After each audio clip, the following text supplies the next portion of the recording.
Gonna be visiting with Realistic Snap Caps today. We got some new stuff from them.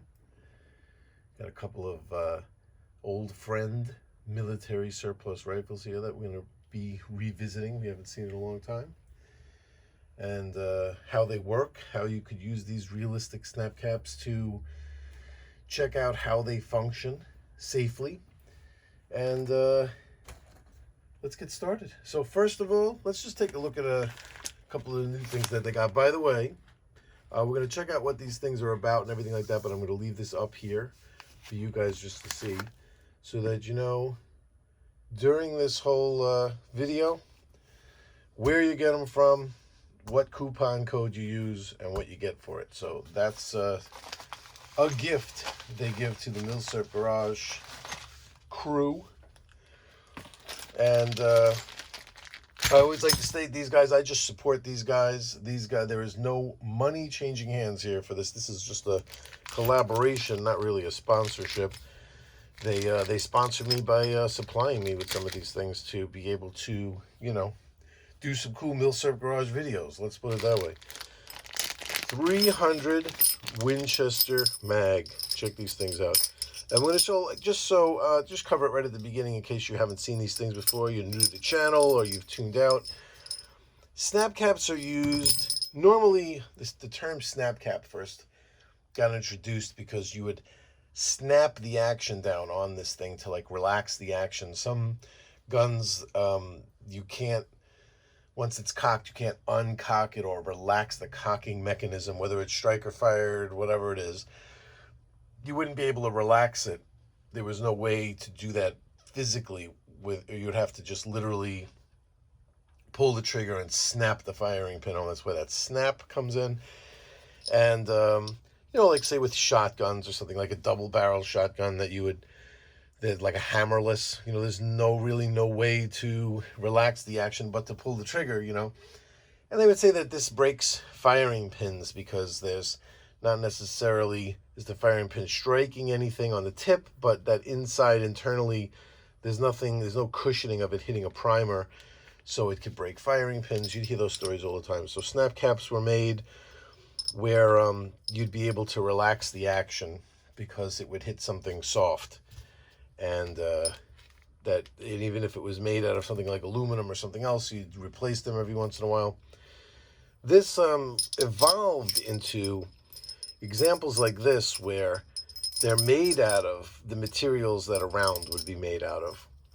They're just made better, where, like, let's say the bullet is bonded to the brass a little bit better, so they could go through countless chamberings over and over and over again without any separation, whereas a regular round is really only made to go out in and out of the chamber a limited amount of times before, you know, it's really only made to chamber once, but you could chamber them probably a bunch of times, but these are made to not degrade in that manner. And also, instead of a primer, there's a cushioned, rubbery kind of silicone. You could see how there's like you could push it and put like a dent in it so you could see that the firing pin is striking it, and then it'll relax and come back into place. It's both for cushioning, function testing, just to make sure your firing pin is hitting, and after a while you get to be able to read it to see exactly how hard it's hitting, how deep it's hitting, for function testing. And with these things, unlike these guys, here would be like your typical kind of, these are the cheapest. I mean, I'll give you that. There are some better ones that are made of aluminum, let's say, but still, the material degrades on them, you know? And these things, how are you going to test? You're going to check function testing with something that doesn't actually function the way it is. As a matter of fact, I'm throwing these out right now. These are junk. This is why I don't even have the aluminum ones to show you. I don't even want these things in the shop. This is the way to go. You go with something this is a quality product. These are the 300 Win Mag. Look how cool these are. They shoulder, like they headspace up against this ring that's here on the bottom. So some of these I don't yet have. I don't even have here. I don't have anything that could chamber these. So these are for like future videos, you know what I mean? This is just to add to the collection. It shows how I need to expand my my gun collection here. These are 7.5 by 54 French. See, for milsurp applications, I mean, these guys at Realistic Snap Caps, they're really delving into some cool, obscure stuff. I mean, these are, who would think you'd be able to function test your French rifle chambered in 7.5 by 54? I'm ready. Look at how beautiful these are manufactured. Look at the 4 projectiles. Awesome. These 458 Socom. Didn't even really know what these things are. Again, I'm showing my ignorance, but I didn't even know that these were made to chamber in ARs. Like, it's crazy. If you're not sure, if you don't know anything about these, I just was doing like some Wikipedia reading. Look at how, whoa, these things weigh like 10,000 pounds. These are some heavy examples here. But yeah, it sounds to me like you'd need to be doing some function testing there. That's what I could use this for. There you go. Where I had the 300 Win mags. They will not fit in there. Oh, these guys will. That's nice. See, I just realized I should be saving these things. And what I actually do is I have like a fishing tackle box, like one of those big ones. And here, I can drag it over. It looks like this, and I put all my different, wow, I'd have to zoom way out to show that, but you see what I'm saying. It's a, sorry, I prepared on the zoom here. There we go. So it's got, you know, clips up front here, opens up, and it's got spaces for all my different snap caps. That's where I keep, it's very important to keep separation, in my opinion. You definitely gotta keep them separate. Because because of their resemblance to real rounds. You can see how they color them. They put like a special kind of finish on them to jump out at you, to show you like, hey, these are your snap caps, you know, so if they're bright and shiny, you know that there's a problem. But come on, guys, there's lots of things we have to be responsible with as gun owners. Are they loaded? Are they not loaded? Are they locked up? Are they away from the kids? Are they pointed in the right direction? There's a million things we have to be on top of. You definitely have to be on top of your ammo, and you can't just be, you're definitely, something's wrong with you if you're mixing inert and live rounds and then doing function testing while, you know, while you're a couple of cans short of a 6-pack. Not a good idea. You know, you got to be responsible, and you have to, yeah, so that's those 3. And you have to, you know, you have to have a head on your shoulders to be messing with guns. So just keep it smart. 8 by 51 Lebel. Oh, we're getting crazy now. Look at these. Wild. They did it. This weird type of rim here, and they did it. 8 by 51 R Lebel. I like them. And 6.5 Carcano, which I finally almost bought a Carcano like last week, but I didn't. I want one of those ones with the bayonet that's on the rifle. What is it kind of pull out and then turn around and you stick it on? I don't know. There's a couple of weird bayonets. I want one with, I want one like that. I'm going to find one of these days. But the 6.5, nice compact, right? Like, it's not even, it's like halfway between a mid-size and a full-size cartridge. It's kind of weird. But what cool examples these things are. Look at that. Yes, you can function test them with us. Now, here is the big news. 8 by 56 R. Now, this was by a special Milsurp Garage request. I'm pretty sure he has them on the website. I know we were doing some function testing with them. He was testing. He was sending me test examples. I hope these aren't just test examples and they're not up on the website. I should have checked, but I think they were ready, and I think they're up there. Should we check? If I checked, it's going to, I'm going to check. Yup, they are up there, and they are awesome. So, what I got for you, my little surprise is, we're going to take a end block for the M95 here, and we're going to load some of these up, and I'm going to show you what this function testing is all about. Check that out. That's what, that's definitely what makes these end blocks wild. Actual, collector's items. Any type of collector item that's, marked with a swastika. You can imagine. These are like highly sought after types of collectibles. But these things are all over the place. I'm telling you, you can probably go on eBay right now and buy a few of these. There's just so many millions of them were made. But just hold on. If that doesn't blow your mind, you just wait. I got some stuff for you, boy. So, the M95, this is the Stutzen. You remember the Stutzen. This is the short-barreled version. Might not seem short whizzing it by the camera like that, but let me tell you, the long rifle version is long. So here, I got it right here, and I'll show you. Let's do a pass-by with that one. We'll start with the butt. Of course, these are, if you remember, straight pull. Ugh. You really got to be tough with these, man. These things mean business. These hold the record here in the Milsurp garage. Yeah, look at that. Does that go on forever, from here to here? Wow.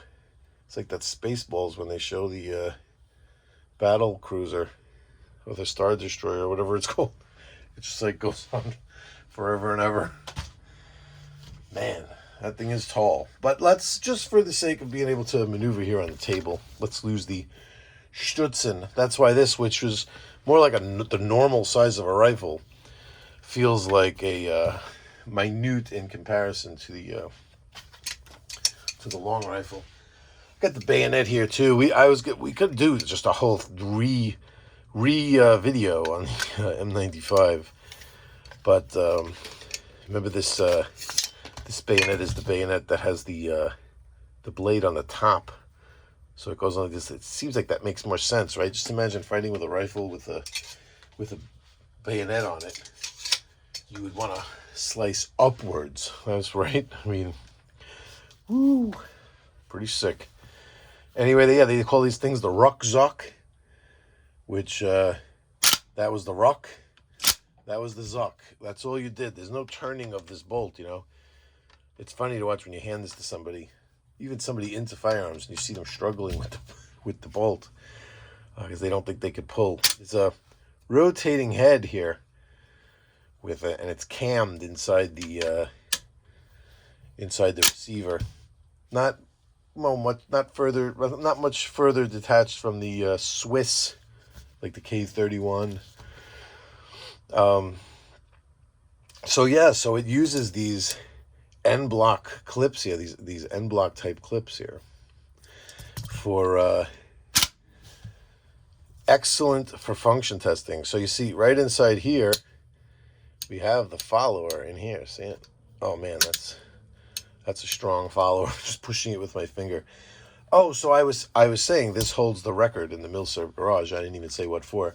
It holds the record in the Milsurp garage for the brutest recoil. That's right. Unbelievable recoil. And these clips fit right in. These are very smooth and work really well. It's an excellent functioning. Let's turn it around this way. Excellent functioning. You know what? Give me a second. You tell right away that it's not going to work laying against the table. And it's not going to work laying against the table because, I'll show you. Let's put that here. putting these things, like these range sandbaggy things, up to hold it up, because it needs to be held up slightly to be able to do this. There we go. So, excellent for function testing. As with a rifle like this is like, I mean, there's no babying with this thing and fooling around. I could imagine if something's wrong with that firing pin and you slam it home like that, you're setting off a live round. And like the rounds that I use are old military surplus rounds that who knows their condition, how volatile they are. And we could even, listen, we can drop the hammer on these. We don't have to worry about dry firing here. And, and then again, like I said, we could check to see. There's the strike right there. And it looks good. Ooh. Man, does this thing recoil. You could hear how that was like mushy, that it didn't smack home. Let's check another one. Take a look. Yep.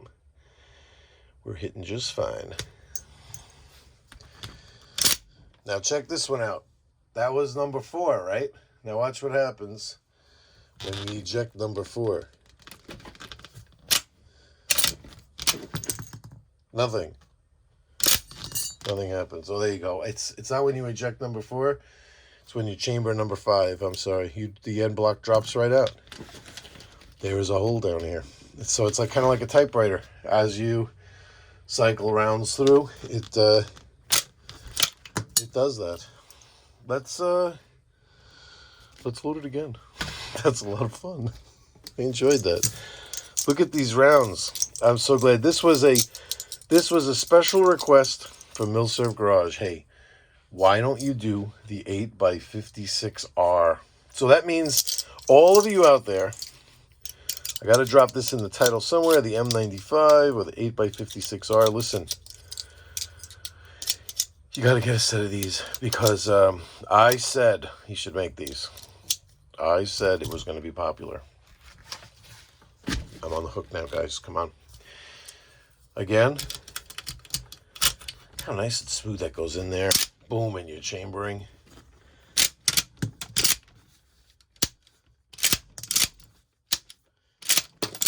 How else are you going to test your M95 for proper function? There we go. Clip fell out. Yeah, I'll say this one's working. Huh? What do you think? Look at that Coke bottle shape to it, Wild.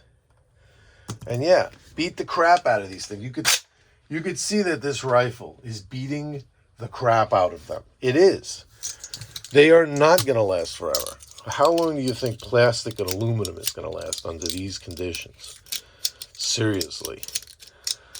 But listen, if you got a rifle that you want to do this with every day because you love the rifle that much, I guess you're prepared to buy a few sets of these every couple of months. I mean, how else are you going to do it? But this is the long rifle. I'm amazed at how well these things work to show function like that. Like you could rest assured that actual rounds, they're so close to being, they're the same materials, the same metal, the same shape. These Spitzer rounds, I mean, you can tell.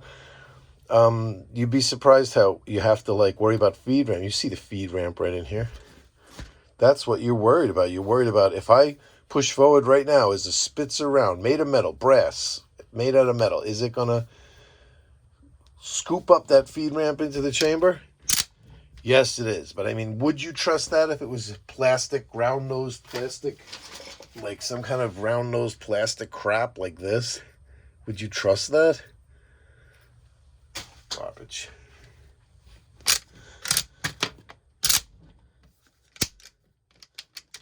Ugh.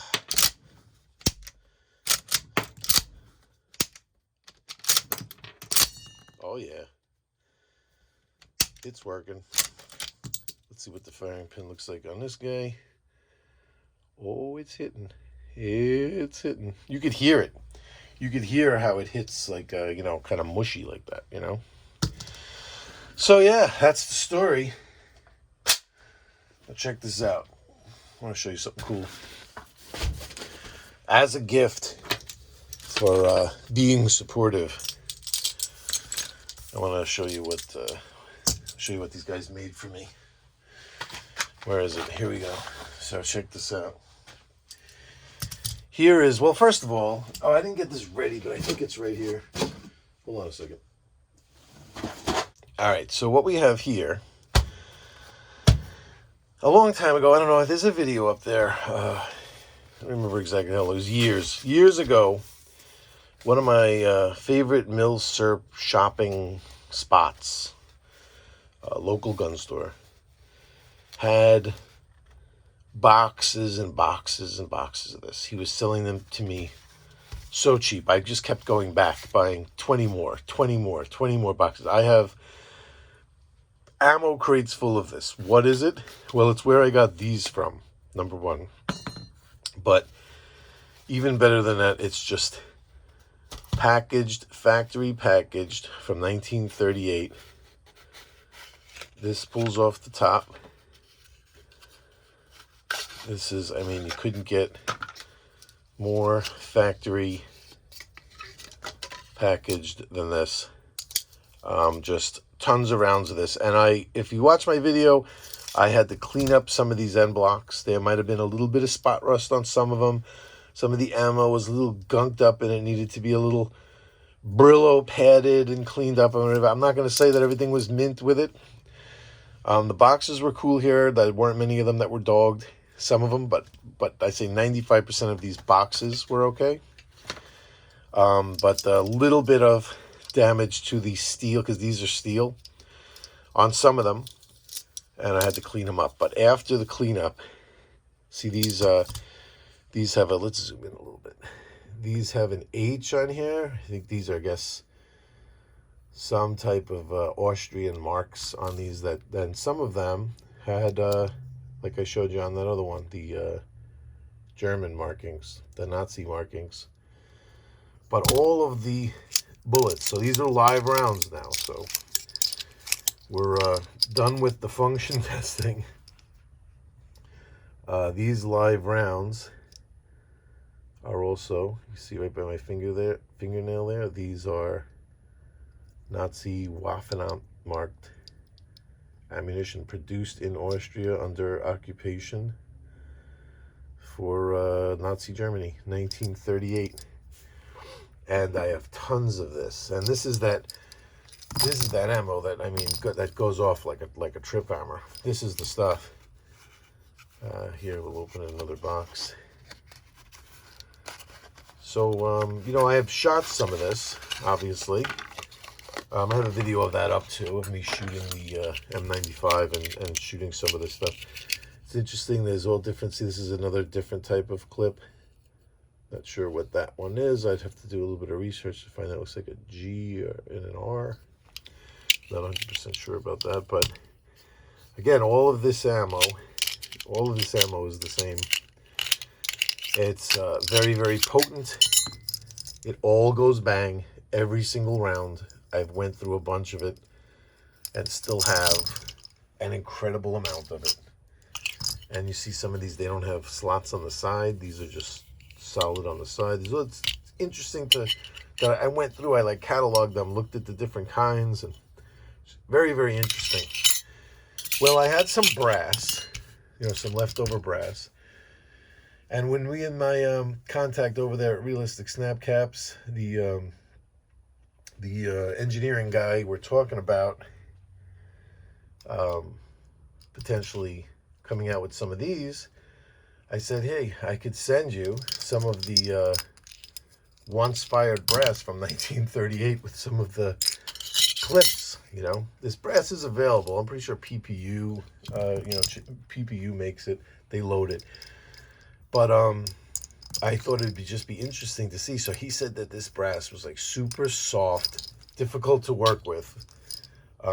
This military stuff was never made to be reloaded, you know, but It does kind of like, in a way, have the feel, like the look and the feel of soft brass. Well, it sounds strange that me just holding it, but definitely does have that feel. However, what he was able to do was make this for me. So he took some of that once fired brass, okay, and he left it. He didn't pop the primers out to put the silicone primers, just for the sake of leaving the historical brass in as most historical condition as possible, but loaded them.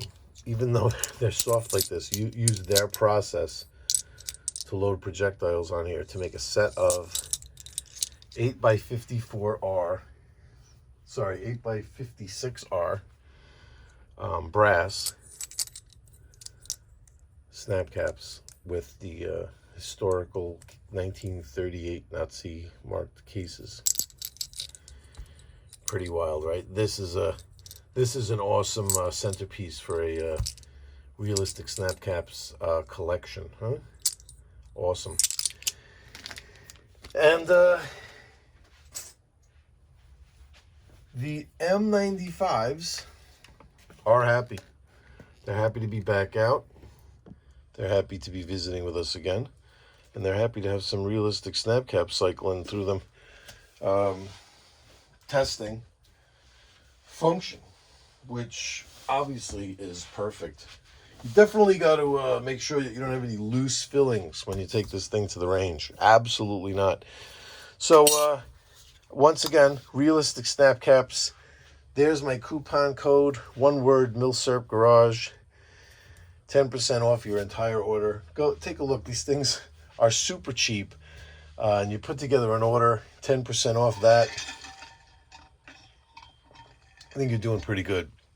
And you could play with, safely play with a bunch of your rifles. I'm not even going to get into, the safety aspect of using these. It should be plainly evident. I mean, by now I've been through it so many times, but just anything can happen when you're messing with live rounds.